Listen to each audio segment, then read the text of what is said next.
Admiral Kethver stood on the bridge of his massive warship, looking at the blue planet that filled the main screen.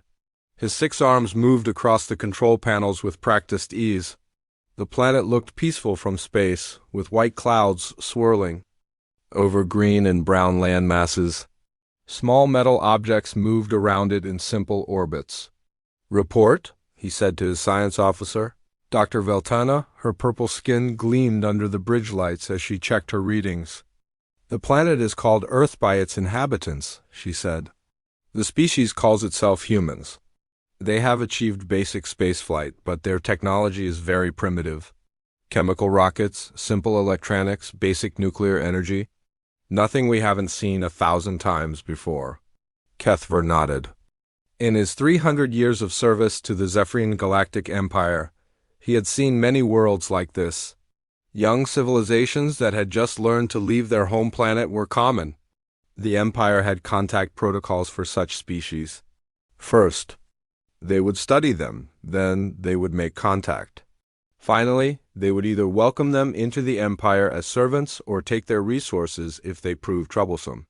"How many of them are there?" Kethver asked. "About 8 billion, Veltana replied. "They live on all the major land masses. Their cities are large, but their technology is scattered. They have not united under one government. Instead, they have many separate nations that often fight each other. This was normal too. Most primitive species were divided when the Empire found them. It made contact easier. Divided species were easier to control. Weapons?" Kethver asked. "Nuclear missiles. CONVNTIONL explosives, some energy weapons. Nothing that could threaten our ships. Our shields could stop their strongest weapons easily." Kethver smiled, showing his sharp teeth. "Then we follow standard procedure. Prepare the contact team. We will show them our power and offer them a place in the Empire." But Dr. Veltana frowned as she looked at her readings again. Something felt wrong. The data from Earth didn't match the patterns she had seen from other primitive worlds. Their information networks were too complex. Their manufacturing showed signs of techniques that shouldn't exist at their development level. Their materials were stronger than they should be able to make. "Admiral," she said carefully, "there are some unusual readings.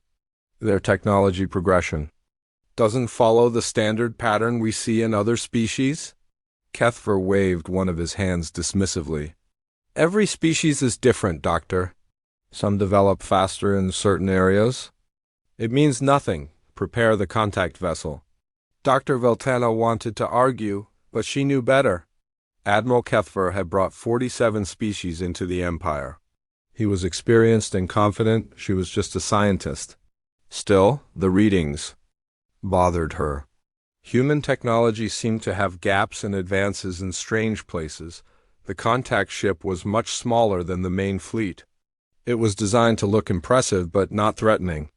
Golden hull plates reflected light in beautiful patterns. Energy shields created a soft glow around the ship. Inside, holographic displays showed the power of Empire technology.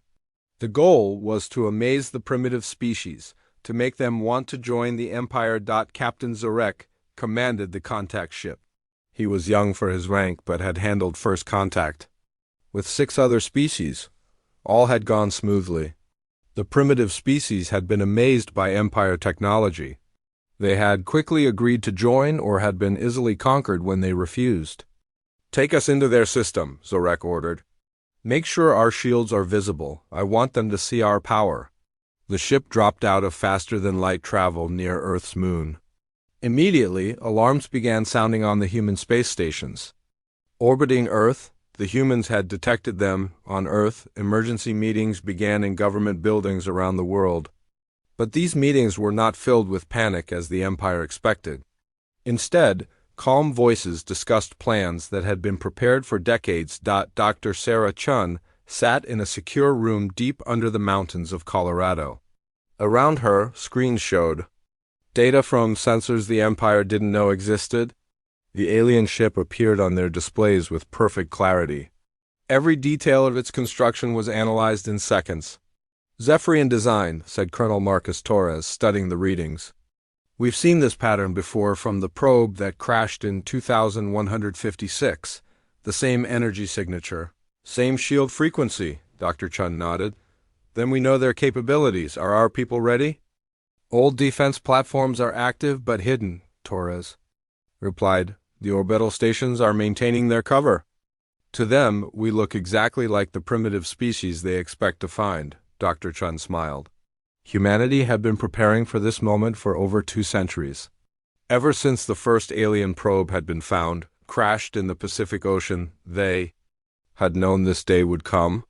They had studied the technology, learned from it, and built defenses. But they had also been very careful to hide their true capabilities. The contact ship sent a message to Earth. It was in simple mathematical concepts that any space-traveling species should understand. The message was basic: we come in peace. We wish to talk. Earth's response was coordinated through the United Earth Defense Council, but to the aliens it appeared to come from several different human governments. This was intentional. The humans wanted to appear divided and primitive, just as the Empire expected. We welcome peaceful contact, came the reply. We are honored by your visit. Please tell us about your people. Captain Zarek was pleased. The response was exactly what he expected from a primitive species. Respectful, curious, a little afraid, perfect. Prepare the meeting chamber, he ordered. Set up the technology displays. I want them to see what they could gain by joining the Empire. The meeting was arranged to take place on the contact ship. 3 human representatives would be brought aboard. The Empire chose this method because it put the humans on alien ground, surrounded by superior technology. It usually made primitive species more cooperative. Dr. Sarah Chen was chosen to lead the human delegation. She was accompanied by Dr. James Wright, a linguist, and Colonel Torres, supposedly for security, but actually to observe Empire military technology. When the humans were brought aboard the contact ship, Captain Zarek watched their reactions carefully. Most primitive species were amazed by Empire technology. They stared at the holographic displays, touched the smooth walls, gasped at the artificial gravity systems, but these humans were different. They looked around with interest, but not surprise. Dr. Chun asked questions about the ship's systems that showed a deep understanding of advanced physics. Dr. Wright communicated in perfect Zephran language, which should have been impossible for someone who had never heard it before. Your translation technology is impressive, Dr. Chun said, looking at the language processing system. We have been working on similar principles, though our approach is quite different. Would you be willing to share the technical specifications? We would be very interested in the comparative analysis. Captain Zorek blinked in surprise. Primitive species usually asked for help or protection. They begged for technology to solve their problems. They didn't ask for technical specifications as if they were equals. I'm afraid that information is restricted, he said carefully. But perhaps we can discuss what the Empire can offer your people. We have energy sources that could power your entire planet. Medical technology that could extend your lives. Weapons to protect you from other hostile species. Dr. Chun smiled. Politely, that's very generous. We appreciate the offer. But we're quite curious about your propulsion system. The energy patterns we detected as you approached suggest a fascinating application of space-time manipulation. We've been working on similar concepts through quantum field harmonics. I wonder if your engineers would be interested in comparing approaches? This was not going as Captain Zarek expected. The human was talking about advanced physics concepts as if she understood them. She was offering to share technology rather than begging for it. Most disturbing of all, she spoke as if humans had been working on interstellar travel technology for some time. Colonel Torres walked around the meeting chamber, his eyes taking in every detail. He moved like a soldier, but also like an engineer studying a machine. He asked questions about the ship's defensive systems that showed knowledge no primitive species should have. Your energy shields operate on a fascinating principle, Torres said. The frequency modulation creates multiple defensive layers. We've experimented with similar approaches, though we've had better success with crystalline matrix resonance.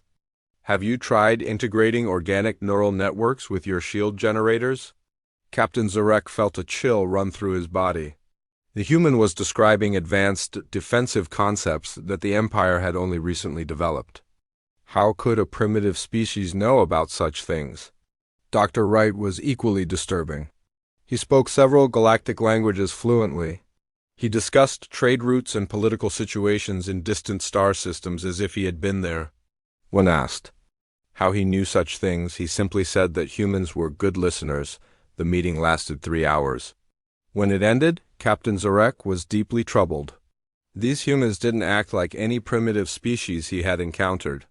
They were too knowledgeable, too calm, too prepared. They asked questions that showed understanding of advanced concepts. They offered to share technology rather than begging for it. Most disturbing of all, they seemed to know things about the Empire that should have been impossible for them to know. As the humans prepared to return to Earth, Dr. Chun shook hands. With Captain Zarek, her grip was firm and confident. "Thank you for this meeting," she said. "We look forward to learning more about each other. Perhaps next time we can meet on Earth. We have some facilities that might interest your people." After the humans left, Captain Zarek immediately contacted Admiral Kethver. "Admiral, we have a problem," he said. "These humans are not what they appear to be." Back on Earth, Dr. Chun sat in the secure briefing room, reporting to the Defense Council. "They followed standard Empire first contact procedures exactly," she said. "But they're already suspicious. We may need to accelerate our timeline." Colonel Torres nodded. "Their technology is exactly what we expected based on the crashed probes. Our defensive systems are more than adequate." "What about their reaction to our questions?" asked General Harrison, the head of the Defense Council. Dr. Chun smiled. "They were shocked that we knew as much as we did. The captain was clearly disturbed by our technological knowledge. I think they're beginning to realize that Earth is not the primitive world they expected to find." "Good," said General Harrison. "Let them be confused. The longer they underestimate us, the better." As the Empire fleet held position beyond Earth's moon, Admiral Kethver studied the reports from the contact mission Dr. Veltana earlier. Concerns were looking more serious. These humans were definitely not following the normal pattern of primitive species. "What do you think, Doctor?" he asked. Dr. Veltana looked at her readings again. "I think we have made a serious error in classification, Admiral. These humans may be far more advanced than we thought." Admiral Kethver considered this. In 300 years of service, he had never encountered a species that had fooled Empire censors about their technological level. It seemed impossible, but the evidence was growing that impossible things were happening on the small blue planet below. Admiral Kethver paced around his command center, his 6 arms moving nervously. The reports from the first contact mission troubled him deeply. In all his years of service, he had never encountered humans like these. They were supposed to be primitive, but they asked questions that showed deep knowledge of advanced science. Double quotes, Dr. Veltana, he called. "I want a full technological assessment of this species. Use every scanner we have. I need to know exactly what we're dealing with." Dr. Veltana nodded and began working at her station. For hours, she directed powerful sensors toward Earth. The readings that came back confused her even more. Human technology showed a strange mix of simple and advanced systems. Their space stations used basic chemical rockets, but the materials they were made from were incredibly strong. Their communications used primitive radio waves, but the encoding was more complex than anything in the Empire database. "Admiral," she said finally, "I need to run more detailed scans. May I request permission to share some of our technology with them? If we give them something simple to study, we can observe how they handle it. This will tell us their true technological level." Kethver considered this. It was a standard procedure when dealing with unusual species. Give them a simple piece of Empire technology and watch how they try to understand it. Primitive species usually took years or decades to figure out even basic Empire tools. "Very well," he said. "Choose something simple but impressive. Energy shield technology, perhaps." Even if they manage to copy it, they won't be able to improve it. Dr. Veltana prepared a basic energy shield generator. It was old technology by Empire standards, something that first-year engineering students learned to build. She loaded it onto a small transport vessel along with detailed technical specifications. The gift was presented to Dr. Chun during a second meeting, this time held in Earth's orbit aboard a human space station. Captain Zorek personally delivered the shield generator. "This is a token of friendship from the Empire," he said proudly. "It creates an energy barrier that can stop most forms of attack. We hope your scientists will find it interesting to study." Dr. Chun accepted the gift with appropriate gratitude. "This is very generous. Our engineers will be fascinated to examine it. May we have some time to study it before our next meeting?" "Of course," Captain Zorek replied. "Take all the time you need. We understand that developing civilizations need time to understand advanced concepts." Dr. Chun smiled at his correction, but said nothing. The shield generator was immediately taken to a secure laboratory deep beneath the Rocky Mountains. There, humanity's best engineers and scientists began to examine it. But their examination was not the slow, careful study that the Empire expected. Dr. Lisa Park, head of Human Defense Technology, connected the device to advanced scanning systems that the Empire didn't know existed. Within minutes, she had a complete molecular analysis of every component. "Interesting approach," she said to her team. "They're using exotic matter manipulation to create the energy barrier. Very effective, but also very wasteful. The power requirements are enormous." Dr. Kevin Santos, a quantum physicist, studied the energy patterns. "I can see why they built it this way. They're thinking in terms of brute force rather than elegant solutions. Look at this power coupling. It's doing the job, but using 10 times more energy than necessary." "Can we replicate it?" asked Dr. Park. "Replicate it?" Dr. Santos laughed. "I can build a better version in my sleep. The principles are sound, but the engineering is crude. Give me 6 hours and I'll have a prototype that's twice as effective and uses half the power." Dr. Park nodded. "Do it. But make sure it looks like we're struggling to understand it. We don't want them to know how easy this was."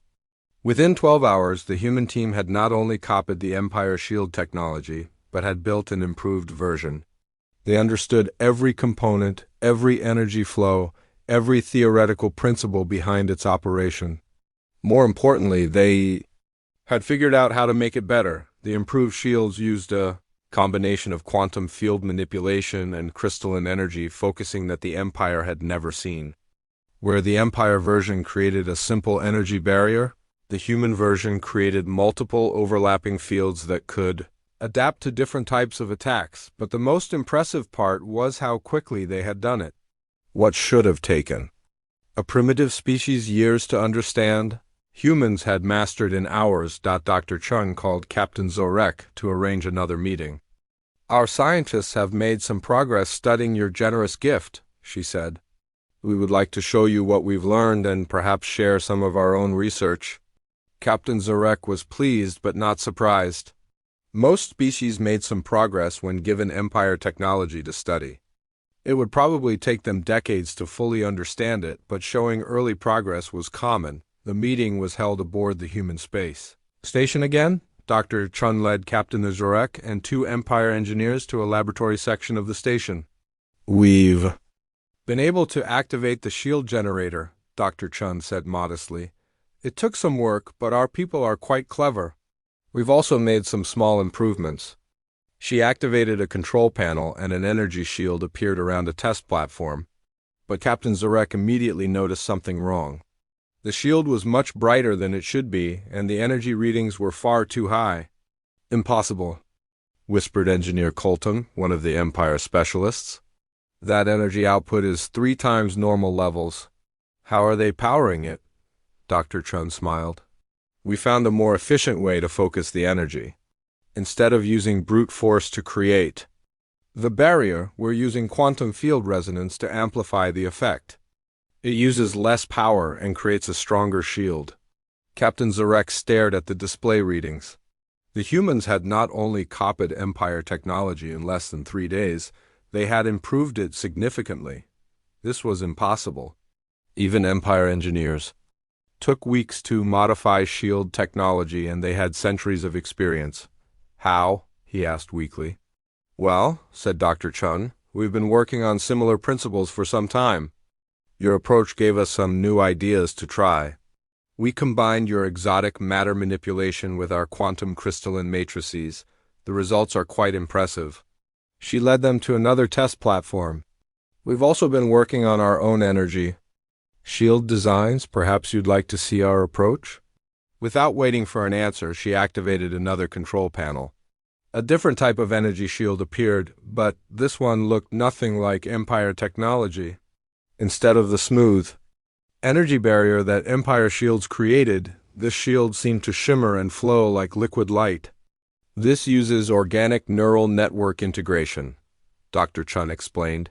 We grow crystalline structures that can think and adapt. The shield learns from each attack and becomes stronger. It's still experimental, but the results are promising. Engineer. Colton ran his scanner over the human shield. The readings made no sense. The energy patterns were completely unfamiliar. The shield seemed to be alive, changing and adapting even as he watched. This is impossible, he said. Organic technology cannot achieve this level of sophistication. The processing requirements alone would need a computer the size of a moon. Dr. Chun looked confused. Really? We find organic systems much more efficient than mechanical ones. A properly designed bioneural matrix can process information far faster than any computer. Haven't you experimented with organic technology? Of course not, Captain Zorek said automatically. Organic systems are unreliable and unpredictable. No advanced civilization would base their technology on living systems. Oh, said Dr. Chun, sounding surprised. We find them quite reliable, much more adaptable than mechanical systems. But perhaps our approaches are just different. She led them to a third display. We've also been working on computer systems. This is one of our quantum processing units. The device she showed them was small, about the size of a human hand. But the energy readings it produced made both Empire engineers step back in shock. That's not possible, Engineer Colton said. No computer that small could generate those processing levels. It would need a power source the size of a star. It's quite efficient, Dr. Chun said modestly. We're using quantum entanglement to link processing nodes across multiple dimensional planes.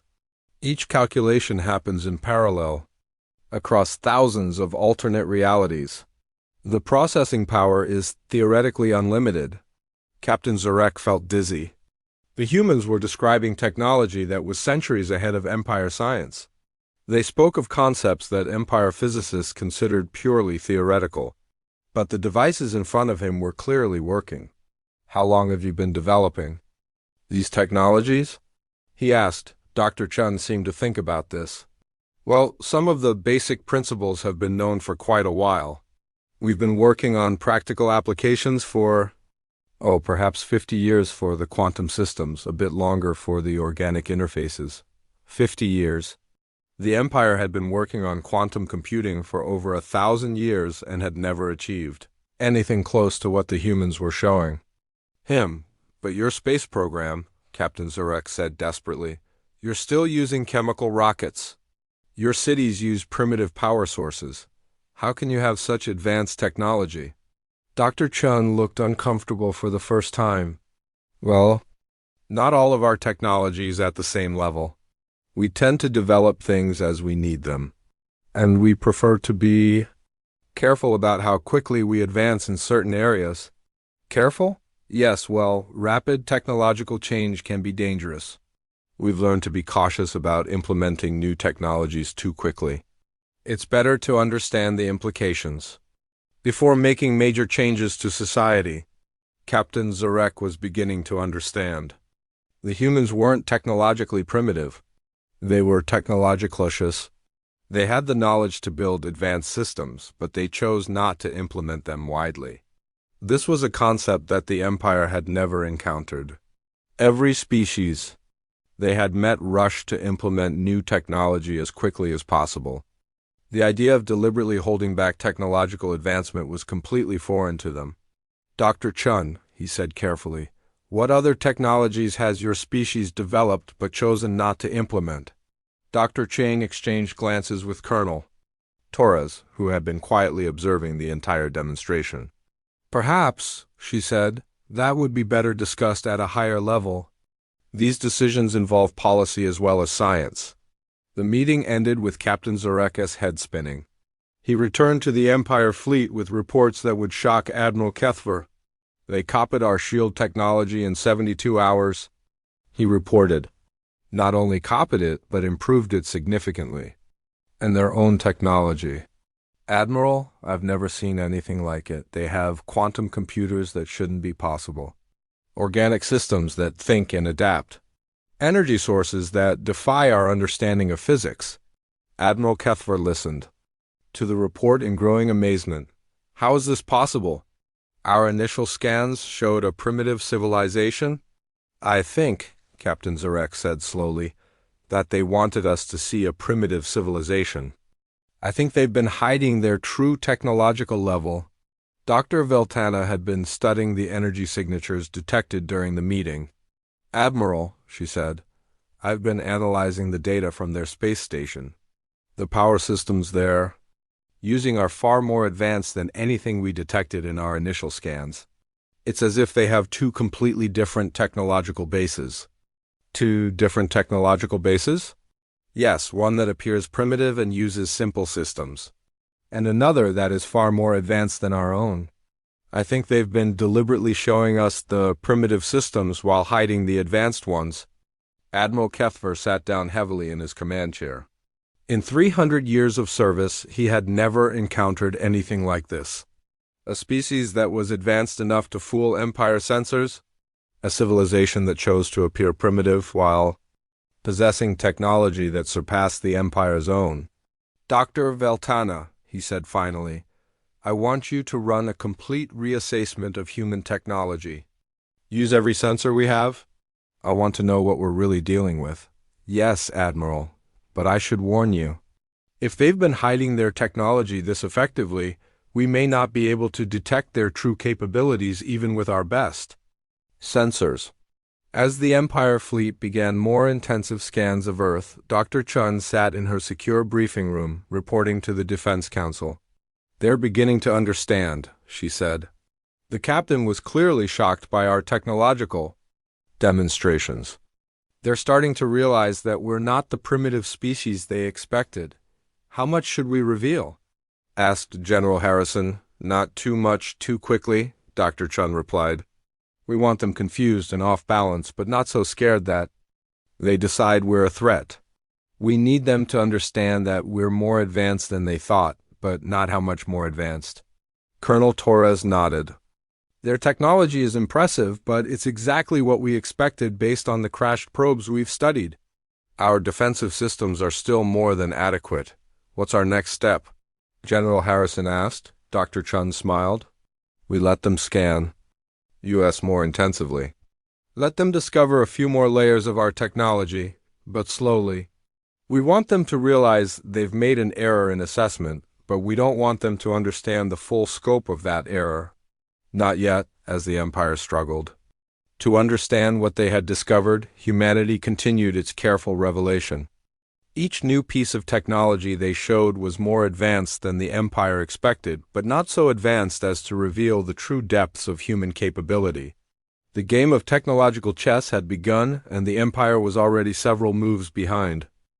Admiral Kethver stared at the reports covering his desk.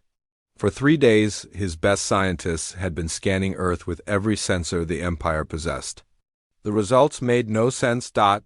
Veltana stood beside his desk, her purple skin pale with worry. Admiral, the scans are revealing technology signatures that shouldn't exist. The humans appear to have multiple layers of technological development, each more advanced than the last. Show me, Kethver demanded. The main screen displayed Earth. But now it looked completely different from their first scans. Energy signatures appeared throughout the planet. Massive installations that had been invisible before now showed up as bright spots on the sensors. These installations were completely hidden during our initial scans, Dr. Veltana explained.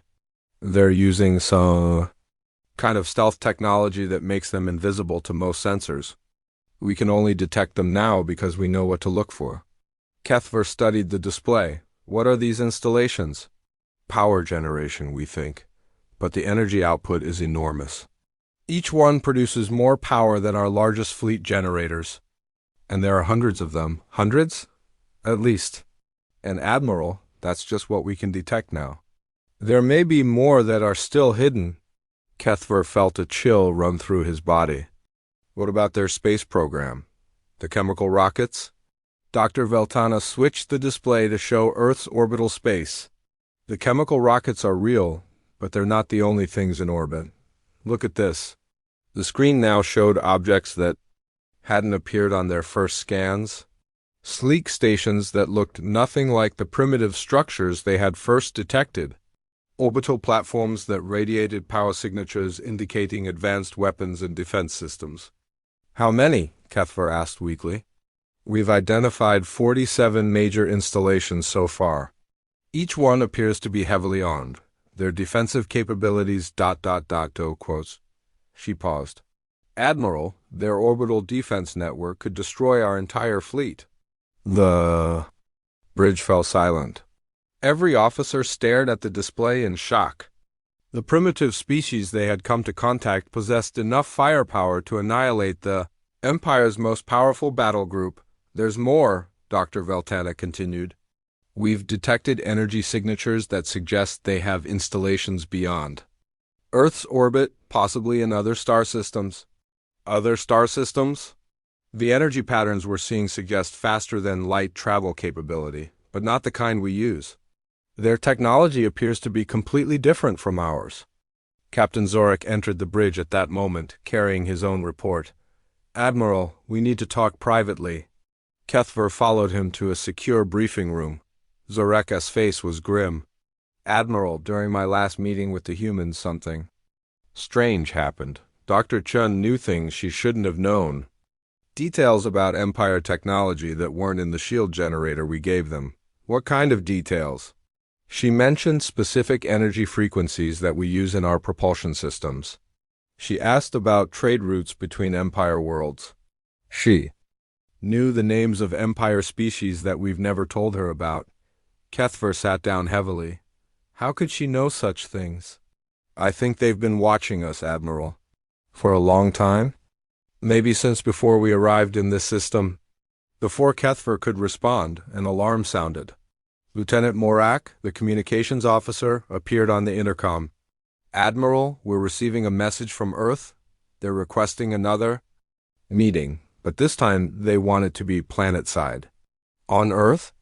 Yes, sir. Dr. Chun specifically requested that you visit their main research facility. She says they have something important to show you. Kethver looked at Captain Zorak. What do you think? I think we don't have a choice, Admiral. We need to know what we're dealing with. 2 hours later, Admiral Kethver found himself in a transport shuttle heading toward Earth's surface. He had brought a small security team, but he was beginning to suspect that their weapons would be useless if the humans decided to be hostile. The shuttle landed at what appeared to be a simple research facility in the mountains of North America. But as they approached the main building, Kethver noticed that the construction materials were far more advanced than they had appeared from orbit. Dr. Chun met them at the entrance. Welcome to Earth, Admiral. We're honored by your visit. Thank you for the invitation, Dr. Chun. Though I must admit, I'm curious about what you want to show us. Double quotes. Dr. Chun smiled. I think it's time we were more honest with each other. Please, follow me. She led them through corridors that looked ordinary at first glance. But Kethver noticed details that troubled him. The walls were made of materials he didn't recognize. The lighting systems used technology he had never seen. The air itself felt different, as if it was being processed by advanced environmental systems. Dr. Chun, he said, this facility is more advanced than it appeared from space. Yes, she replied. We've become quite good at making things appear simple when they're actually complex. It's a useful skill when dealing with unknown visitors. They entered an elevator that descended much farther than the building should have allowed. When the doors opened, Kethver gasped. They were standing in an enormous underground complex that stretched as far as he could see. Advanced machinery filled vast chambers. Holographic displays showed data streams that would have required the Empire's largest computers to process.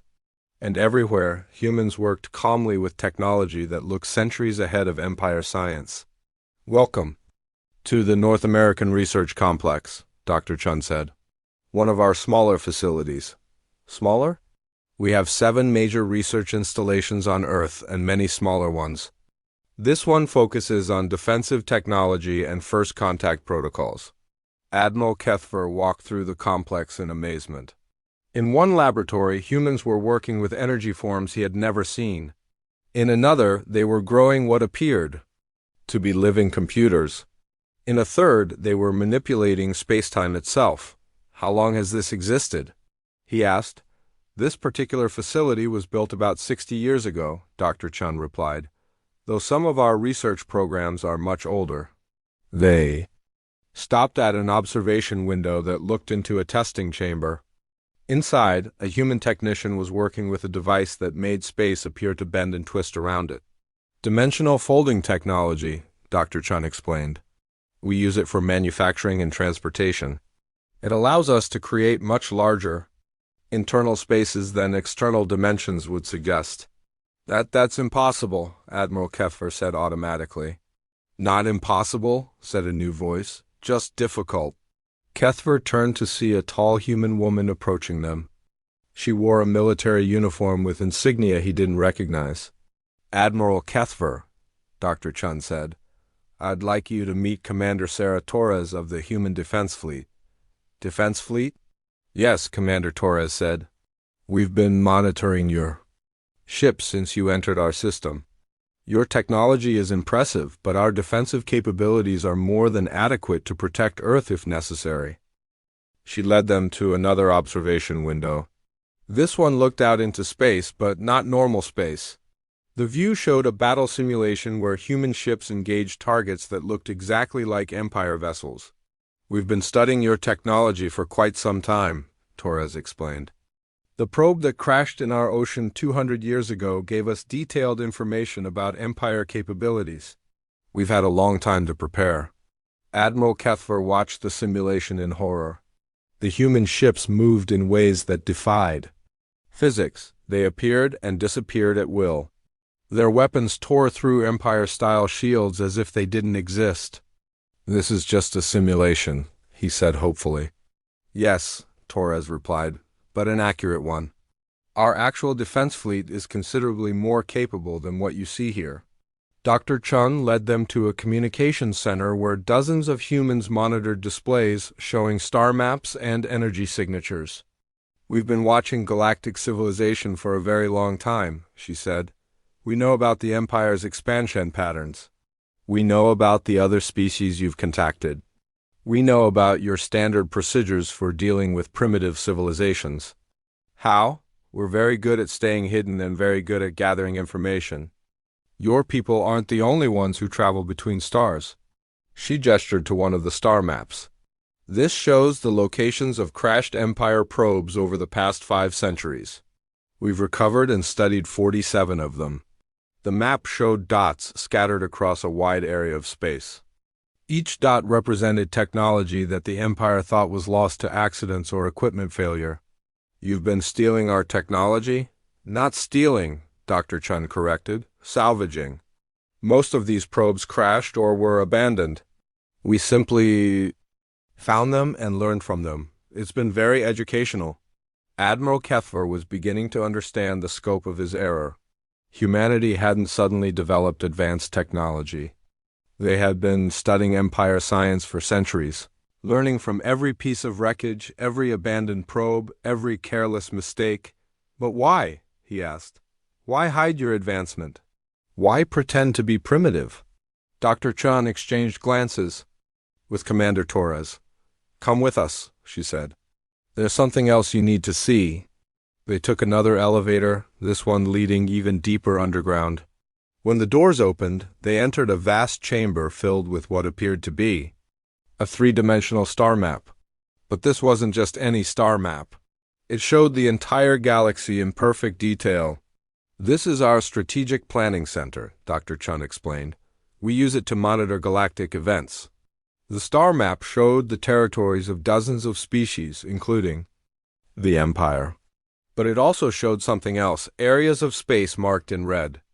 What are the red areas? Kethver asked. Dead zones, Commander Torres replied grimly.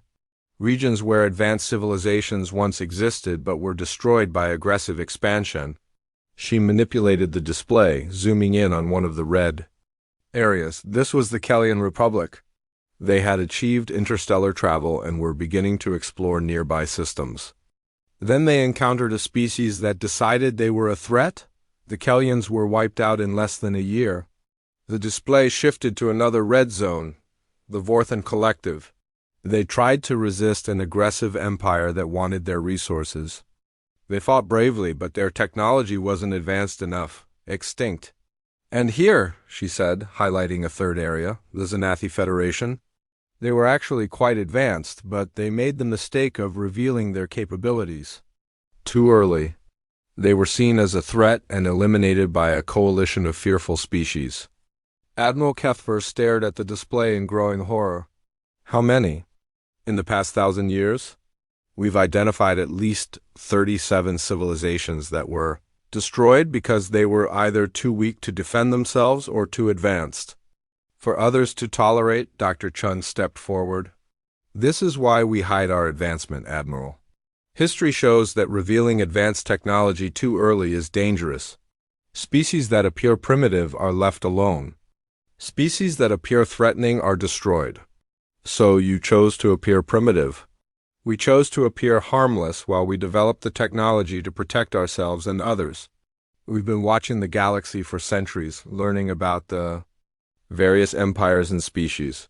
We've seen what happens to civilizations that aren't careful. Commander Torres activated another part of the display. But we haven't just been hiding, we've been helping. The new display showed intervention patterns across the galaxy. Human ships, invisible to most sensors, had prevented disasters, stopped wars, and protected developing civilizations. The Arkany mining disaster 30 years ago, Torres explained. Your history records it as a natural catastrophe. Actually, it was sabotaged by the hegemony. We stopped it. The plague that threatened the Voltan homeworld, Dr. Chun added. Empire scientists worked for years to find a cure. We provided it anonymously through intermediaries. The rebellion on Kara's Prime that nearly destroyed both sides, Torres continued. We helped negotiate a peaceful solution, though we made sure no one knew we were involved. Admiral Kethver sank into a chair. You've been secretly protecting the galaxy. Protecting and studying, Dr. Chun confirmed. We want to understand how galactic civilization works before we openly join it. We want to know who can be trusted and who poses a threat. And what have you concluded about the Empire? Dr. Chun was quiet for a long moment. The Empire isn't evil, Admiral, but it's not entirely benevolent either. You expand aggressively. You dominate weaker species. You're not genocidal like some empires we've observed, but you're not respectful of other cultures either. We bring order and prosperity to primitive worlds, Kethver protested. You bring your version of order and prosperity, Commander Torres. Corrected, whether the other species want it or not. You give them a choice between servitude and destruction. That's not really a choice. Dr. Chun activated one final display. This one showed the Empire's expansion over the past century with detailed analysis of each species they had contacted. 47 species brought into the Empire, she said. But look at what happened to their cultures. The Trendy used to be master artists. Now they work in Empire factories. The Colossi were philosophers and scientists. Now they serve as technicians, maintaining Empire equipment. They chose to join us, Kethver said weakly. They chose survival over extinction, Dr. Chun replied. That's not the same thing. Admiral Kethver looked around the vast chamber, at the displays showing centuries of human observation and intervention. What do you want from us? We want you to understand that you have a choice too, Admiral. You can continue your current expansion model, dominating primitive species and eventually coming into conflict with civilizations like ours. Or you can consider a different approach. What kind of different approach? Dr. Chun smiled for the first time since they had entered the chamber. Come with us, Admiral. We have much more to show you. And there are some people we'd like you to meet? As they walked toward another section of the vast complex, Admiral Kethver realized that everything he thought he knew about the galaxy was wrong. Humanity wasn't a primitive species to be dominated or integrated. They weren't even just an advanced species to be negotiated with. They were something entirely new in his experience, a civilization that had achieved tremendous power but chose to use it responsibly. And they had been watching and protecting the galaxy for centuries without anyone knowing they existed. The question now was, what did they plan to do with the Empire? Dr. Chun led Admiral Kethver through corridors that seemed to stretch forever. The underground complex was far larger than he had imagined. They passed laboratories where humans worked with technologies that defied every law of physics he knew. In one room, scientists were growing entire star systems in miniature. In another, they were communicating with beings that existed in parallel dimensions. Dr. Chun, he said finally, just how advanced is your civilization? She stopped walking and turned to face him. Admiral, I think it's time we showed you the truth. But I need you to prepare yourself. What you're about to see will change everything. You believe about the galaxy.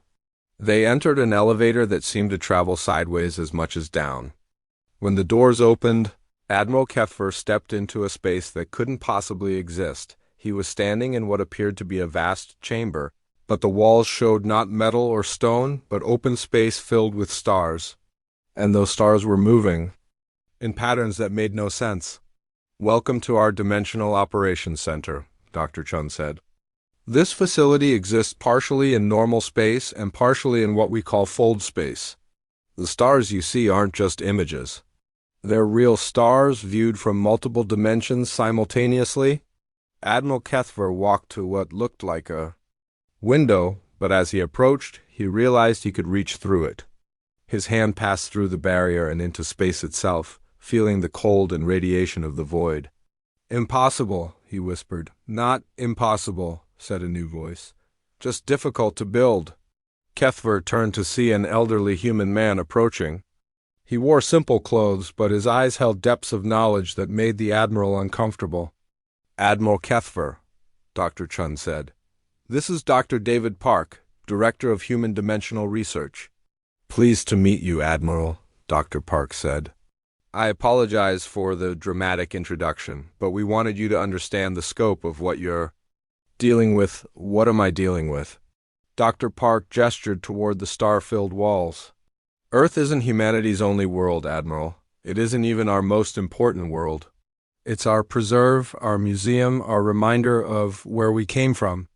He walked to a control panel and began manipulating holographic displays. The stars around them shifted and changed, showing new regions of space. This is the Centauri system, he explained. Your databases show it as empty, but look closer. The display zoomed in on what had appeared to be empty space. Suddenly massive structures became visible. Cities that floated in the void, connected by bridges of light. Manufacturing centers the size of moons. Fleets of ships unlike anything in Empire technology. We've been there for over 300 years, Dr. Park said casually. It was our first major colony outside Earth system. But our surveys show Centauri as uninhabited, Admiral Kethver protested. Your surveys show what we want them to. Show we're very good at hiding. The display changed again, showing system after system filled with human structures.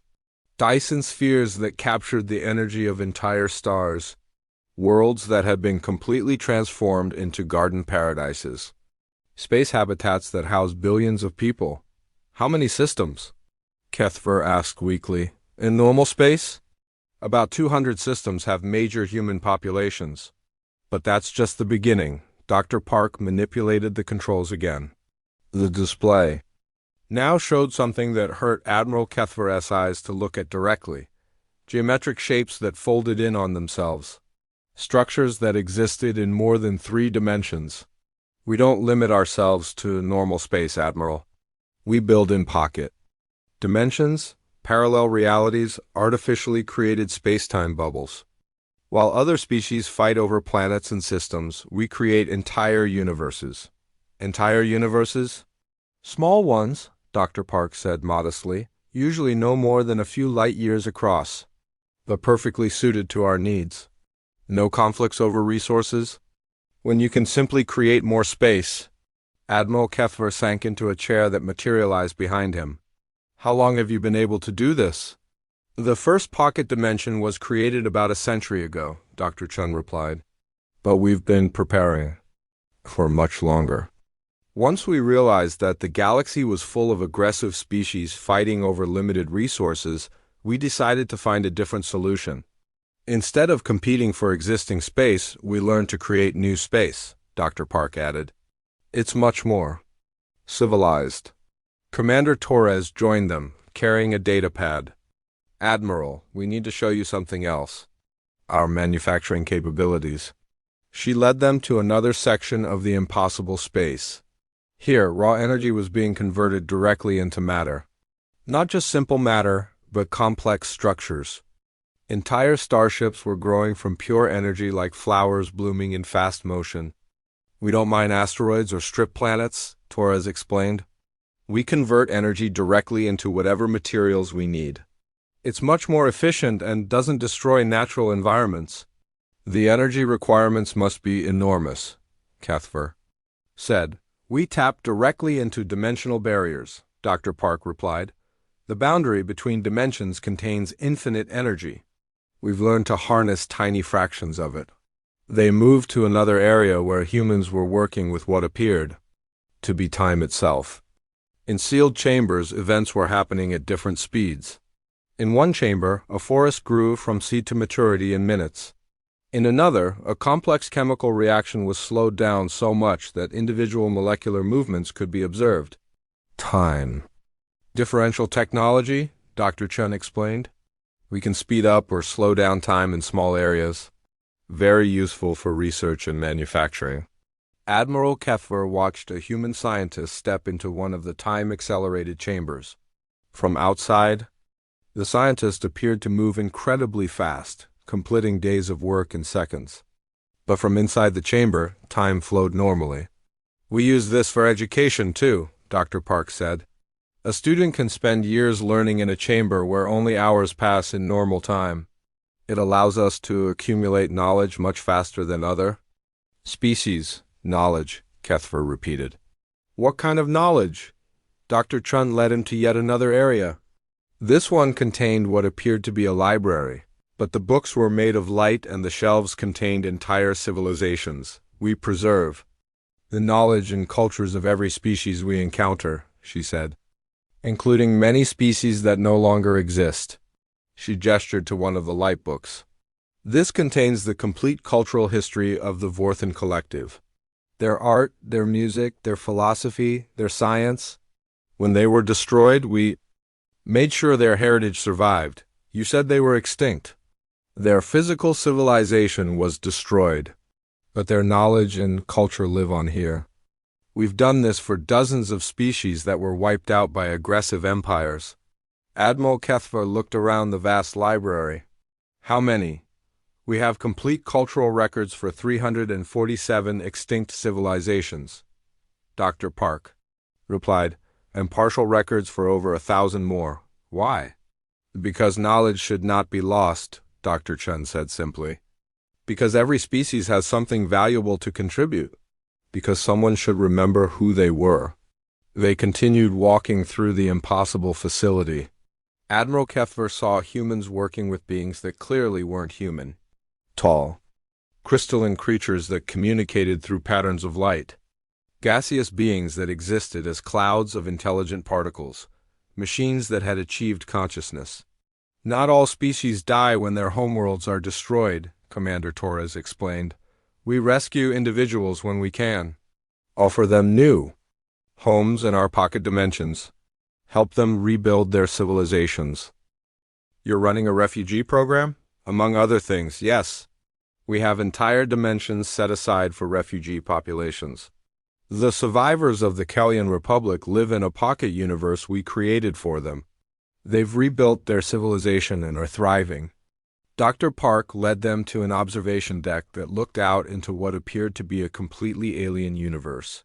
The physics were different here. The stars were different colors. The very nature of matter seemed to follow different rules. One of our experimental dimensions, he explained. We're trying to understand how different physical laws might produce different forms of life.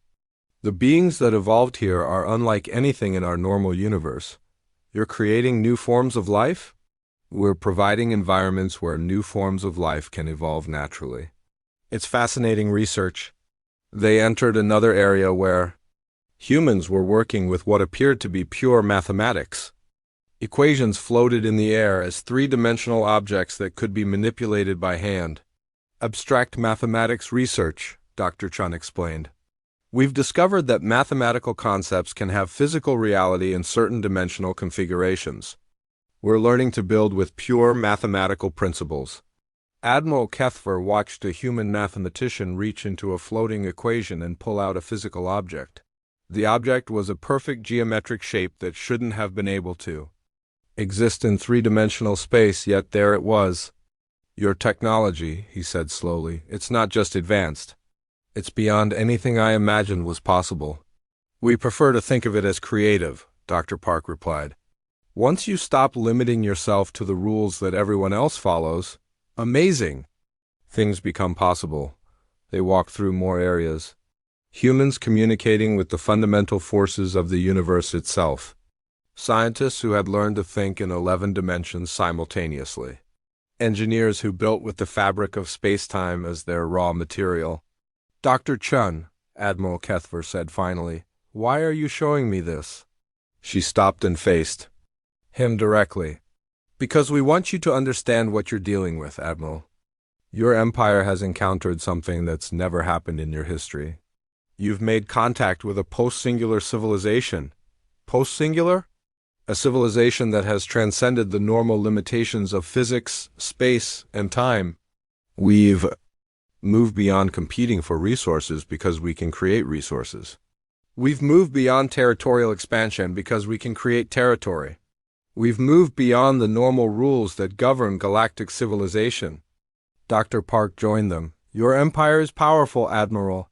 By galactic standards, you're quite advanced. But you're still operating within the normal framework of physical limitations. You're still playing by the old rules. And you're not? We stopped playing by those rules a long time ago, Commander Torres said. We learned to write new rules.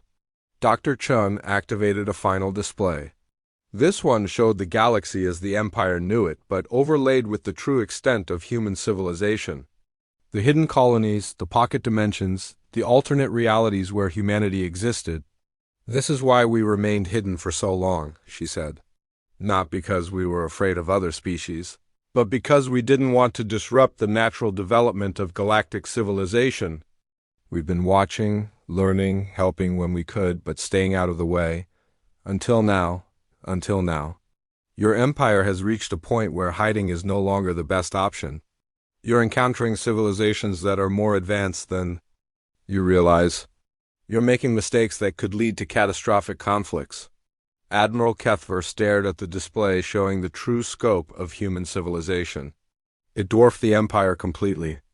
Not just in terms of technology, but in terms of space, resources, and capabilities. What do you want from us? He asked. Dr. Chin smiled. We want to offer you a choice, Admiral. You can continue on your current path, expanding through conquest and domination until you eventually encounter other post-singular civilizations that won't be as patient as we have been. Or you can let us help you transition to a better way of doing things. A way that doesn't require conquest or domination, a way that benefits everyone. And if we refuse? Dr. Chun's expression became serious. Then you'll continue making The same mistakes that have destroyed so many other civilizations. And eventually you'll encounter something that even the Empire can't handle. Admiral Kethver looked around the impossible facility one more time. At the humans who worked with forces beyond his understanding. At the rescued aliens rebuilding their civilizations. At the preserved knowledge of extinct species. What you're offering, he said, it's not just an alliance. It's a complete transformation of everything the Empire is. Yes, Dr. Chun replied, it is. The question is, are you ready for that kind of change? As Admiral Kethver considered this question, he realized that his entire worldview had been shattered and rebuilt in the space of a few hours. The Empire wasn't the advanced civilization he had believed it to be. It was just another developing species, stumbling through the galaxy, making the same mistakes that had destroyed countless others. But humanity was offering something different, a chance to learn from those mistakes, a chance to become something better. The question was, would the Empire be wise enough to accept that offer? Admiral Kethver sat alone in his quarters aboard the Empire flagship, staring at the reports he would have to send to the High Command. How could he explain what he had discovered? How could he tell them that everything they believed about the galaxy was wrong? 3 days had passed since his visit to the human facility. 3 days of trying to process what he had seen. The Empire's most advanced civilization wasn't advanced at all. They were children playing with toys while adults watched from the shadows. A chime announced a visitor. Dr. Veltana entered, carrying her own analysis of the human technology they had been shown. Admiral, she said, I've completed my assessment of the human demonstrations. The results are disturbing. How disturbing? Their pocket dimension technology alone represents an advancement that our scientists say would take us 10,000 years to achieve. Their matter-energy conversion systems operate on principles we don't even have theories for. And their time. Manipulation technology ... She paused. Admiral, they can create time. Not just slow it down or speed it up, but actually create new temporal dimensions. Kethver rubbed his temples with 2 of his hands. What about their military capabilities?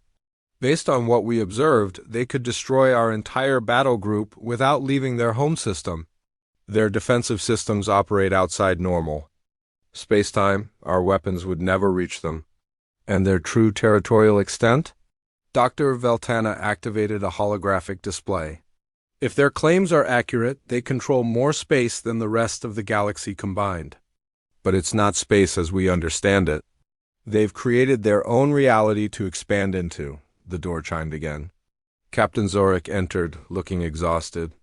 Admiral, we've received another communication from Dr. Chun. She's requesting a final meeting before we depart.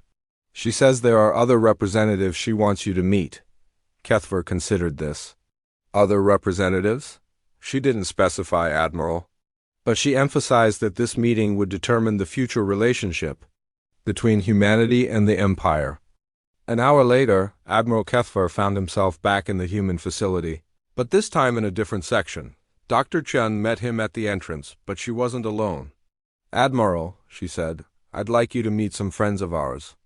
The beings standing beside Dr. Chun were unlike anything in Admiral Kethver's experience. One appeared to be made of living crystal, its body shifting between different geometric patterns. Another seemed to be composed of pure energy, maintaining a roughly humanoid shape but constantly flowing and changing. A third looked almost normal until Kethver realized it was existing in more than 3 dimensions, parts of its body extending into spaces he couldn't see. Admiral Kethver, Dr. Chun said, meet the Ascended Council. Representatives of other post-singular civilizations. The crystal being spoke, its voice like music made of light. We have been watching your empire's development with interest, Admiral. Your species shows promise, but also concerning tendencies. The energy being added, its words seeming to come from everywhere at once. We have seen many civilizations reach your level of development. Most make critical errors that lead to their destruction. How many civilizations have achieved what humanity has? Admiral Kethver asked the multidimensional being answered. parts of its voice coming from directions that didn't exist.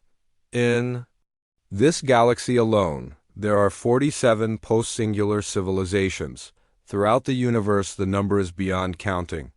Dr. Chun gestured for them to sit around a table that seemed to be made of crystallized space-time. The galaxy isn't what you think it is, Admiral. The young civilizations that fight over planets and resources are just the surface layer. Underneath, a much older and wiser community has been developing for millions of years. Why haven't we detected any of you? The crystal being's patterns shifted in what might have been amusement. Your sensors are designed to detect matter and energy operating within normal spacetime. We exist primarily outside those limitations. Think of it this way, Dr. Chun explained. Imagine ants in an anthill. They're aware of the surface of the ground, but they have no idea that above them exists an entire world of humans with cities, technology, and civilizations. To the ants, the ground surface is reality. To us, normal spacetime is just the surface layer. The energy being flowed closer to Admiral Kethver. Your empire has been expanding for centuries, thinking you are conquering new territory. But you have been like children playing in a sandbox while adults watch from outside. This is why we intervened, the multidimensional being said. Your empire has reached a critical decision point.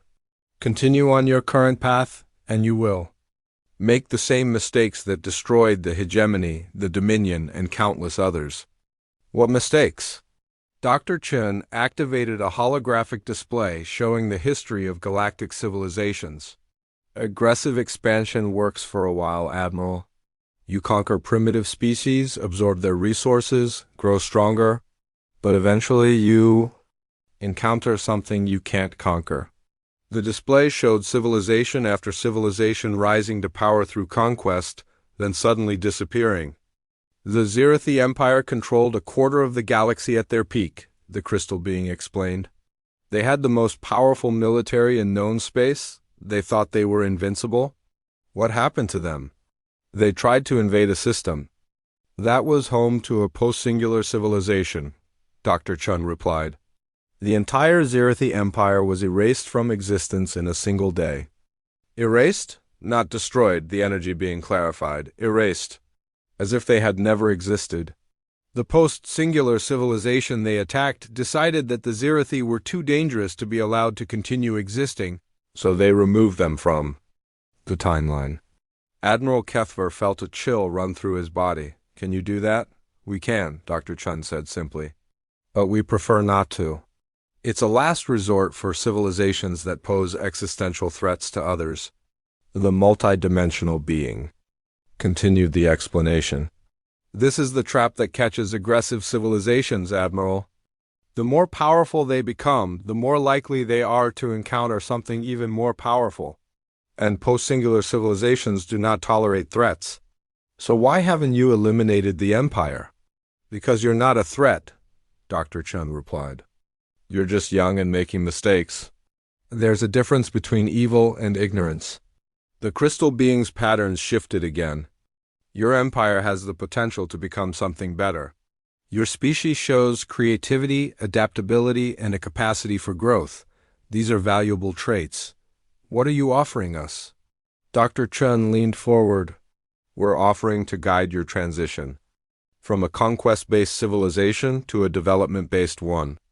Instead of conquering primitive species, you could help them grow. Instead of stripping resources from planets, you could learn to create resources. Instead of expanding through military force, you could expand through knowledge and cooperation. And, in return? In return, you would join the greater galactic community, the energy being replied.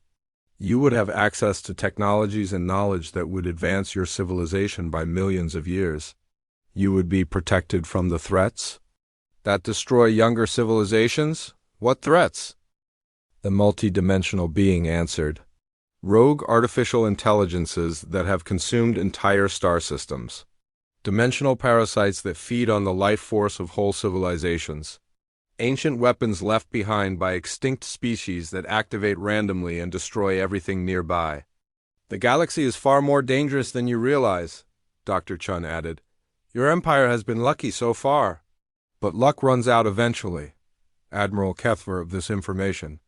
What would we have to give up? Your aggressive expansion? The crystal being replied immediately. Your practice of forcing primitive species to join you. Your habit of taking resources without asking. We would need guarantees, the energy being added. Proof that your empire can change its ways. Dr. Chun stood and walked to a wall display. We've prepared a demonstration, Admiral. Something. To show you what cooperation instead of conquest can achieve. The display activated, showing a star system that Admiral Kethver didn't recognize. At first, it appeared to be a normal system with several planets orbiting a yellow star. But as the image zoomed in, he realized that the planets had been transformed. This is the Kepler 442 system, Dr. Chun explained. 50 years ago, it contained a primitive species called the Jalari. They had just achieved nuclear technology and were beginning to explore their solar system. What happened to them? The hegemony found them, the crystal being replied. The hegemony was much like your empire. They conquered primitive species and absorbed their resources. The Jalari fought bravely, the energy being added, but they were no match for hegemony technology. Their civilization was destroyed, their planet strip-mined for resources, but we intervened, Dr. Chun said. We rescued the surviving Jalari and offered them a choice. They could try to rebuild their old civilization, or they could accept our help in creating something new. The display changed, showing the same system but centuries later. The planets were now garden worlds, covered with cities that looked like works of art. Space habitats connected the worlds with bridges of light. The system teemed with life and prosperity. The Jalari chose transformation, the multidimensional being explained. They learned our technologies, embraced our philosophies, and became something greater than they had ever imagined. They're now a full member of the Ascended Council, Dr. Chun added. They help other species make the same transition they did. Admiral Kethver stared at the display. How many species have made this transition? Over the past 1,000,000 years? Several thousand, the crystal being replied. Each one chose cooperation over conquest, development over destruction. And those who refused? The display changed again, showing systems that were nothing but empty space and dead rocks. They followed the path your empire is currently on, Dr. Chun said quietly. They continued expanding through conquest until they encountered something that could stop them permanently. The meeting continued for hours. The Ascended Council showed Admiral Kethver wonders beyond imagination. Civilizations that had learned to create universes as art projects. Species that existed as pure thought, exploring concepts that had no physical reality. Beings that had transcended individual existence and become group minds spanning galaxies. This is what awaits your empire, Dr. Chun said finally. Not just survival, but transformation into something greater than you can currently imagine. What do you need from me? Admiral Kethver asked. Take our message back to your high command, the energy being replied. Tell them what you have seen. Give them the choice. And if they refuse? Dr. Chun was quiet for a long moment. Then we'll continue to watch and protect the species you encounter. We'll minimize the damage your empire can do while hoping that someday you'll be ready to make a better choice. But Admiral, the crystal being added, understand that we won't allow unlimited expansion through conquest. There are lines that cannot be crossed? What lines? Genocide, the multidimensional being replied immediately. Extinction of entire species. Destruction of worlds that could support life. These things we will not permit.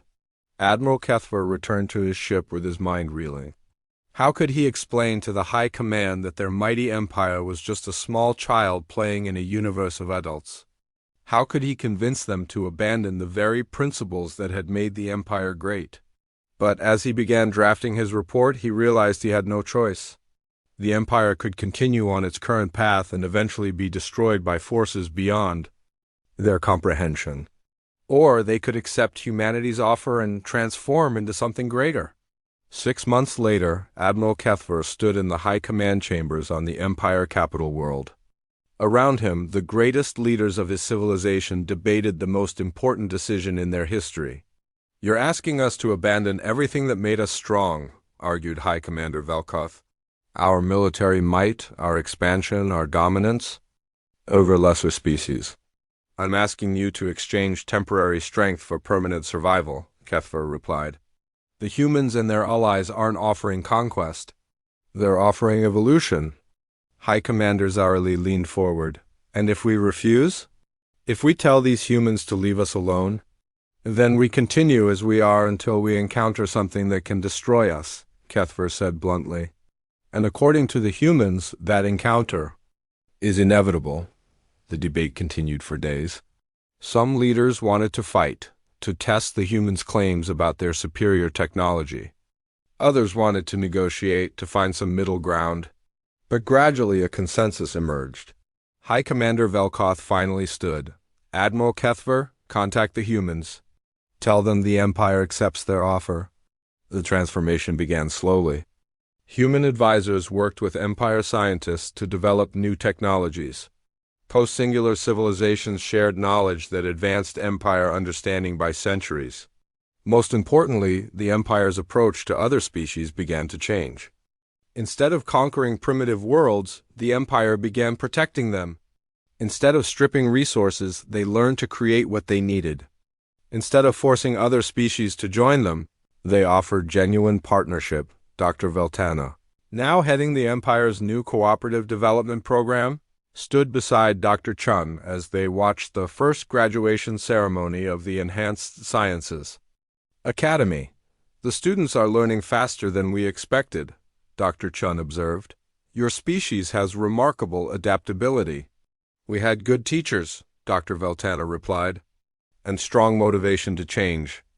On the graduation platform, young beings from a dozen different species received degrees in dimensional engineering, matter, synthesis, and temporal mechanics. These were the first generation to grow up in the new galactic community. Admiral Kethver, now Director of Peaceful Contact Operations, watched from the audience with pride. The Empire had not become weaker through transformation. It had become something greater than he had ever dreamed possible. "Dr. Chun," he said during the reception, "after the ceremony, I have a question I've wanted to ask for a long time." "Of course, Admiral." "Why did humanity choose to help us instead of simply eliminating the threat we posed?" Dr. Chun smiled. "Because we remember what it was like to be young and afraid and making mistakes. Every species deserves the chance to grow into something better. Even species that might have destroyed you, especially those species," she replied. "Fear leads to more fear, but understanding and patience lead to wisdom." As the celebration continued around them, Admiral Kethver looked up at the stars visible through the Academy's transparent dome. Somewhere out there, other young civilizations were making the same choices the Empire had faced. Some would choose cooperation and growth. Others would choose conquest and eventual destruction. But thanks to humanity and the Ascended Council, more civilizations were choosing the path of wisdom.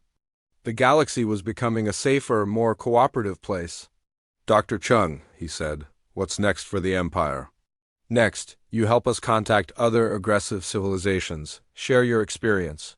Show them what transformation can achieve." "We become teachers? You become gardeners," she corrected, "helping new civilizations grow into their full potential." Admiral Kethver smiled, showing his sharp teeth. "I think I like that better than being a conqueror." "So do we," Dr. Chun replied. "So do we." Years passed. The Zephrian Empire became the Zephrian Commonwealth, a cooperative alliance of species working together for mutual benefit. Admiral Kethver aged and eventually passed his duties to younger beings who had grown up in the new paradigm. But the changes he had helped initiate continued to spread throughout the galaxy. One by one, aggressive civilizations were offered.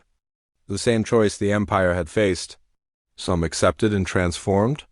Others refused and eventually encountered forces that ended their expansion permanently. The galaxy slowly became a more peaceful place, watched over by post-singular civilizations that had learned the greatest lesson of all: true strength comes not from the power to destroy, but from the wisdom to create and protect. And on a small, blue planet called Earth, humanity continued its quiet work of watching, teaching, and guiding younger species toward a better future. They had learned long ago that the greatest victory was not conquest, but the transformation of enemies into friends, of fear into understanding, and of destruction into creation. The galaxy had grown up, and humanity had. The space around Earth's sun was quiet and empty, like it had been for millions of years. Then something changed. The darkness twisted and bent, and a massive ship appeared where nothing had been before. The ship was enormous. It stretched for miles in every direction, its black metal surface covered with strange lights and weapons that could destroy entire planets. This was the Hegemony's Voice, flagship of the Galactic Council, and it had come to Earth with a message. Inside the giant ship, Arbiter Zephran stood on the command bridge looking at the small blue planet through the main viewing screen. His 4 arms moved across control panels while his 6 eyes studied the readings his sensors were giving him. He had done this same task 847 times before with 847 different worlds. Each time the result was the same. "Another primitive world," he said to his second-in-command. "They barely have fusion power. Their fastest ships move slower than our shuttles. This will be easy." Zephran had been delivering ultimatums for the Galactic Council for over 200 years. He knew exactly how these conversations would go. First, the primitives would be afraid. Then they would try to negotiate. Finally, they would surrender and accept their new place as servants of the Council. The Galactic Council ruled over most of the galaxy. They had been in power for 3 centuries, controlling 847 different species across thousands of worlds. Their method was simple and effective. When they found a new species that might become a threat, they sent a fleet to make demands. Those who obeyed lived as slaves. Those who refused were destroyed completely. Earth was just another planet, full of dangerous creatures that needed to be controlled. The humans had developed nuclear weapons and space travel faster than most species. If left alone, they might become a real problem in a few hundred years. Better to deal with them now while they were still weak. "Begin the transmission," Zephran ordered. "Standard ultimatum protocol." The communication officer, a being with tentacles instead of arms, activated the ship's most powerful transmitters. The message would reach every radio, television, and computer on Earth within minutes. "People of Earth," Zephran began, his voice being translated into every human language. "I am Arbiter Zephran of the Galactic Council. Your world has been evaluated and found to be a potential threat to galactic peace and stability. On Earth, billions of humans stopped what they were doing to listen to the impossible voice coming from their radios and televisions. In homes, offices, military bases, and government buildings, people stared at screens showing the massive alien ship hanging in space near their moon. Your species shows aggressive tendencies and rapid technological development, the alien voice continued. Left unchecked, you will become a danger to peaceful civilizations throughout the galaxy. Therefore, the Council has decided to bring you under our protection and guidance. President Maria Santos sat in the Situation Room deep beneath the White House, surrounded by generals, scientists, and advisors.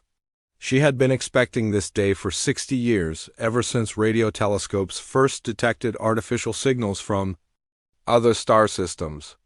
The government had prepared for first contact, but not like this. "The terms of your integration into the Galactic Council are non-negotiable," Zephran's voice echoed through the bunker. "First, your global population must be reduced to sustainable levels, 2 billion humans maximum. The excess population will be relocated to work colonies on other worlds." General Harrison, head of the newly formed United Earth Defense Force, clenched his fists. Relocated was obviously a polite way of saying killed. These aliens were talking about murdering 5 billion people as casually as discussing the weather. "Second," the transmission continued, "all military forces must surrender their weapons to Council peacekeepers. Your nuclear arsenal, space vessels, and advanced technology will be confiscated to prevent future aggression. Admiral Sarah Chun, commander of Earth's secret space fleet, smiled grimly. The aliens had no idea what humanity's real military capabilities were.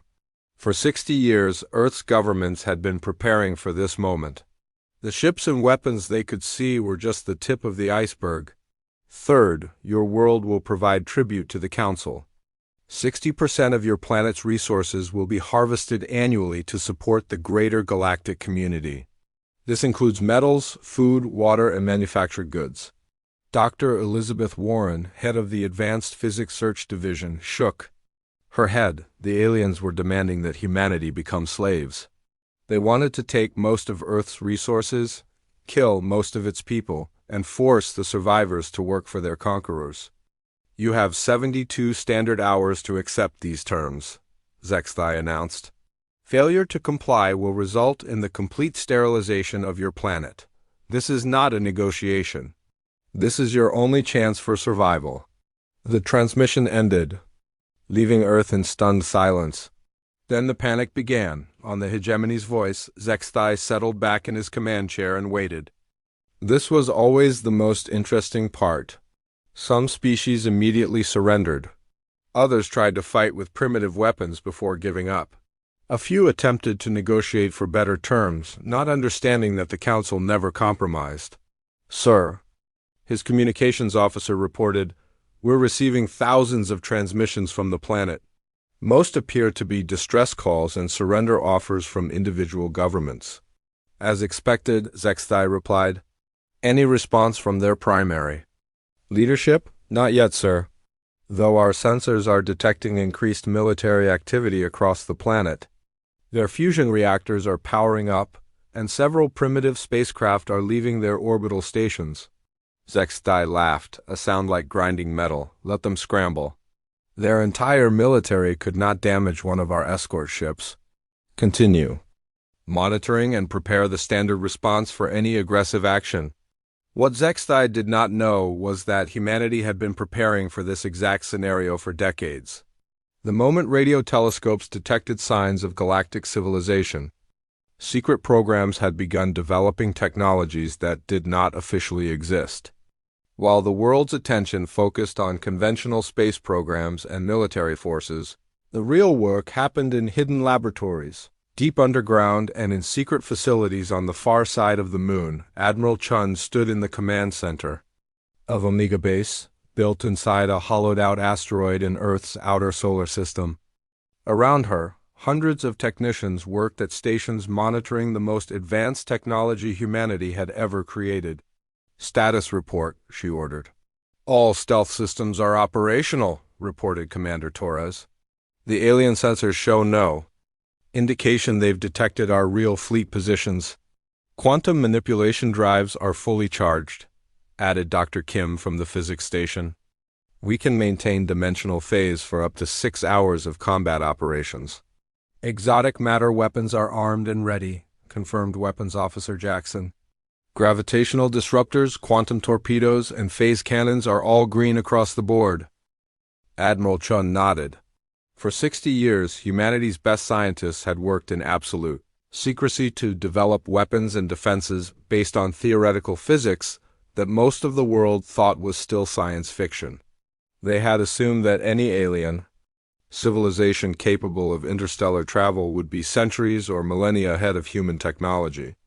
The only way to survive would be to leap ahead in understanding of the fundamental forces of the universe. The breakthrough had come 30 years ago, when Dr. Marcus Webb successfully created the first stable exotic matter in his laboratory. From there, human science had advanced at an incredible pace, developing technologies that seemed like magic even to the people who built them. Sir, the communications officer interrupted Chun's thoughts. We're receiving a priority transmission. From Earth Command.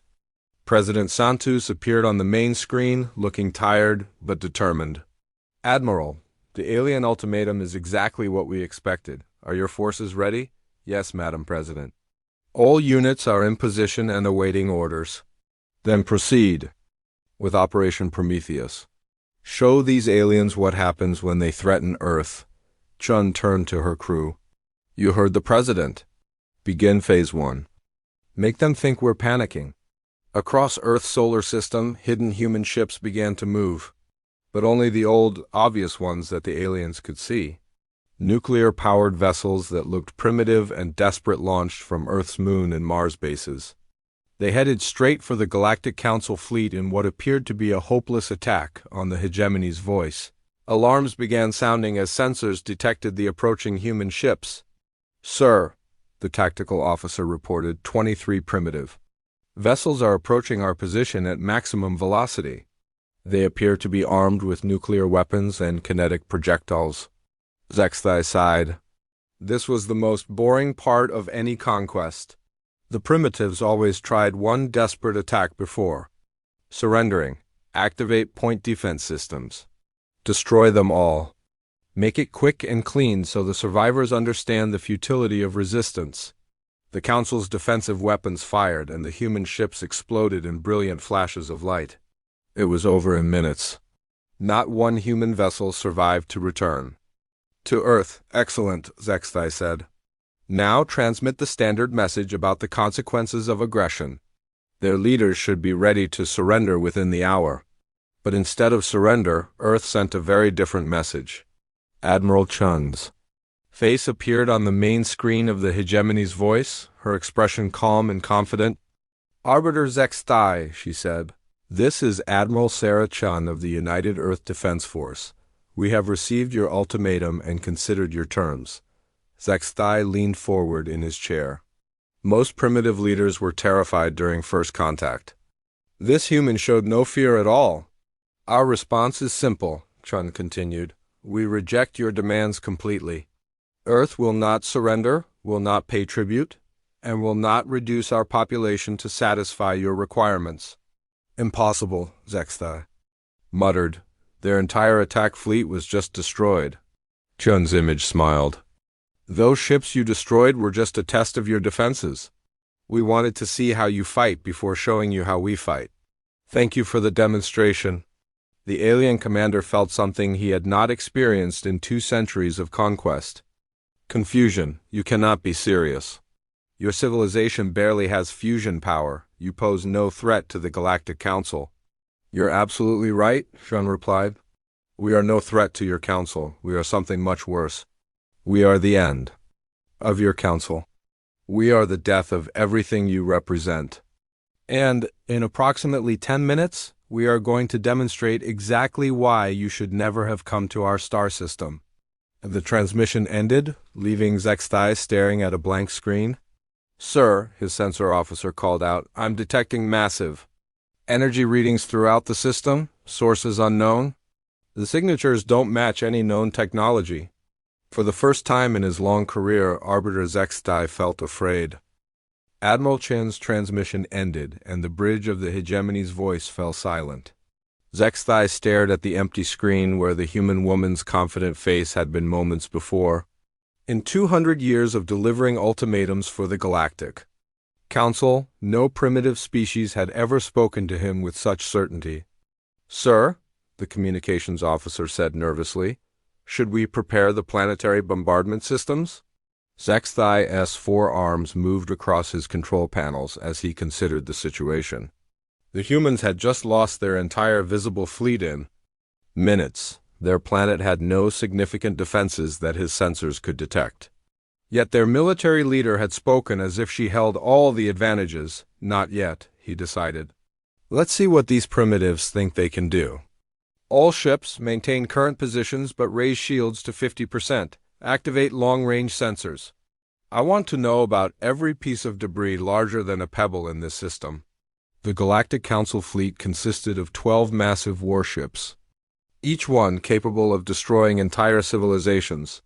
The hegemony's voice alone carried enough firepower to crack a planet's crust. Surrounding it were 11 escort vessels, their weapons trained on the small blue world hanging in the darkness. What the aliens did not realize was that Earth had been expecting them for 60 years. Every radio telescope, every space probe, every deep space monitoring station had been searching for signs of alien civilization since the 1960s, When the first artificial signals were detected from distant star systems, world governments had quietly begun the most secret military program in human history. Dr. Elizabeth Warren stood in the primary laboratory of Project Prometheus, 3 miles beneath the mountains of Colorado.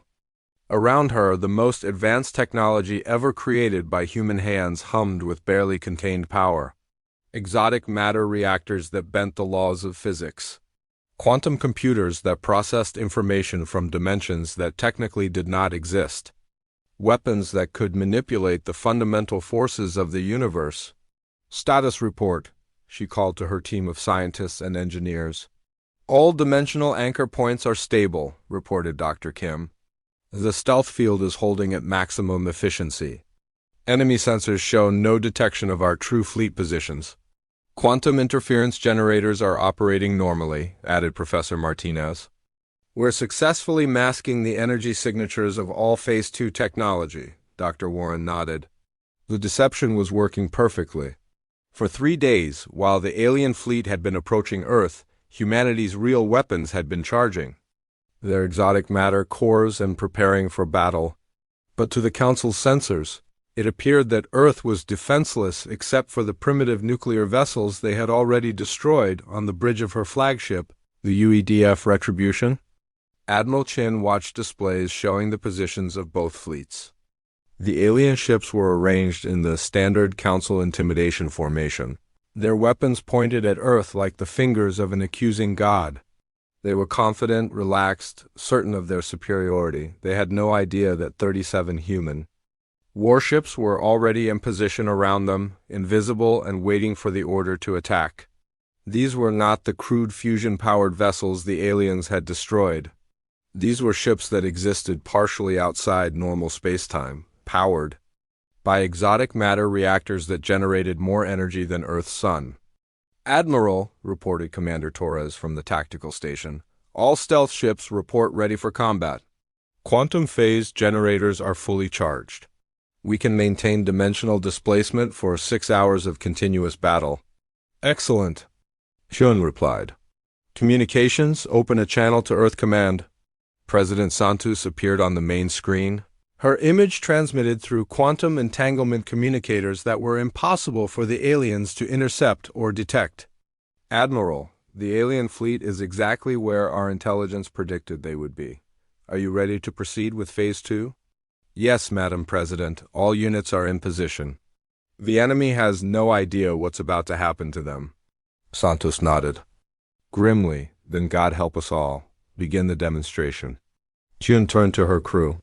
All ships, this is Admiral Chun. Execute Operation Prometheus, Phase 2. Show them what humanity is really capable of.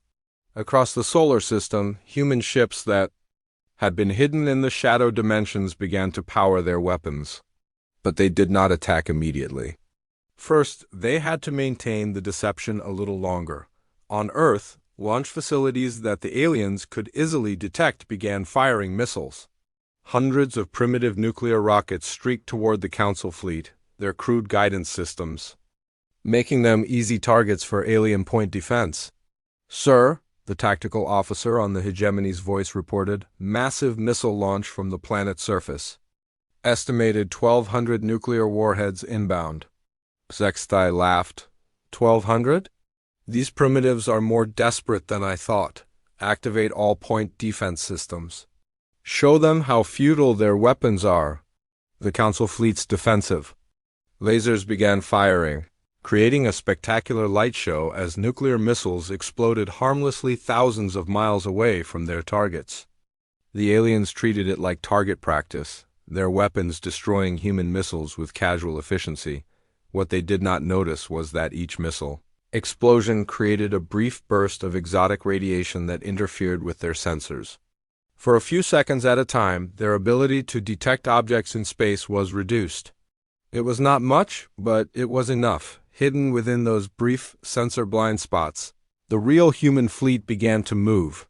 The UEDF Retribution shifted from its position in a parallel dimension back into normal space, its hull materializing just long enough to launch a spread of quantum torpedoes before phasing back into invisibility. The exotic weapons streaked toward their target at near light speed, their warheads containing compressed, dark matter that would make nuclear bombs look like firecrackers. "Sir," the alien sensor officer shouted in panic.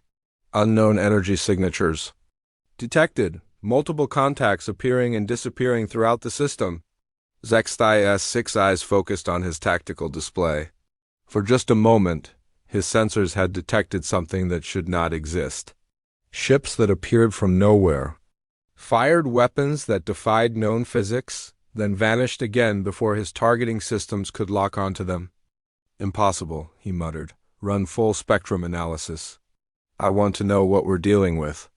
But before his sensors could complete their scan, the first quantum torpedo struck the Council escort ship Eternal Dominion. The alien vessel, which had been built to withstand the weapons of 100 different species, simply ceased to exist. The exotic matter warhead collapsed the ship's molecular structure, compressing 3 miles of metal and machinery into a sphere the size of a marble. Before the compressed matter finally exploded in a burst of pure energy. "What just happened?" Zephran demanded. "The Eternal Dominion is gone, sir, completely destroyed. I'm not reading any debris, no energy signature, no trace that it ever existed." Before the aliens could react, a second human ship decloaked directly. Above the Council cruiser Galactic Pride, the UEDF Vengeance was half the size of the alien vessel, but it radiated energy readings that made the Council's most sensitive instruments scream warnings. "All weapons fire," the alien captain ordered. The Council ship's primary cannons, each one capable of destroying a city, fired at point-blank range. But the human ship's shields were not made of normal matter. They existed in a state of quantum flux, simultaneously present and absent in normal spacetime. The alien weapons passed harmlessly through the shields as if they were firing at empty space. The Vengeance returned fire with a single shot from its phase cannon. The exotic energy beam passed through the alien ship's shields and armor as if they did not exist, then reappeared inside the vessel's reactor core. The Galactic Pride exploded from within, its own power source turned against it, by human technology that operated on principles the Council had never discovered. 2 ships. "Down!" Zephran roared. "All vessels, maximum alert! Deploy graviton mines and activate quantum scramblers." But the Council's countermeasures were designed to work against conventional technology. Human ships that existed partially outside normal dimensions were not affected by graviton mines. Quantum scramblers could not interfere with exotic matter, reactors that drew their power from parallel universes. A third human vessel, the UEDF Prometheus, materialized directly in front of the Council destroyer Final Justice. But instead of firing weapons, it activated a gravitational manipulation device that created a localized black hole. The alien ship was stretched apart at the molecular level as the artificial singularity pulled it in different directions simultaneously. "Sir," the communications officer reported, his voice shaking with fear, "I'm receiving priority transmissions from all escort vessels. They're requesting immediate reinforcements and asking how they should fight enemies that don't follow the laws of physics." Zephran felt something he had not experienced in centuries: pure terror. The humans were not just defeating his fleet. They were destroying Council ships using technology that should not exist, weapons that ignored shields and armor. Ships that could appear and disappear at will, energy sources that generated more power than entire star systems. "How is this possible?" he whispered. "Our intelligence indicated they barely had fusion power." On the bridge of the Retribution, Admiral Chung watched the tactical display with grim satisfaction. 3 Council ships destroyed in the first 5 minutes of combat with 0 human casualties. The aliens were learning too late that underestimating humanity was a fatal mistake. "Admiral," Commander Torres reported, "the enemy is attempting to reorganize their formation. They're clustering their remaining ships together for mutual defense." Let them," Chun replied. "It will make the next part easier.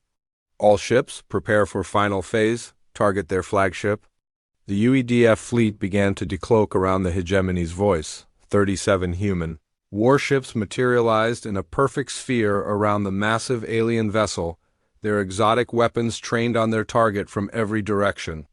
For the first time in his career, Arbiter Zephran found himself completely outmatched. His mighty flagship, pride of the Galactic Council fleet, was surrounded by enemies using technology that made his most advanced weapons look like stone axes. "This is Admiral Chun," came the transmission from the human flagship.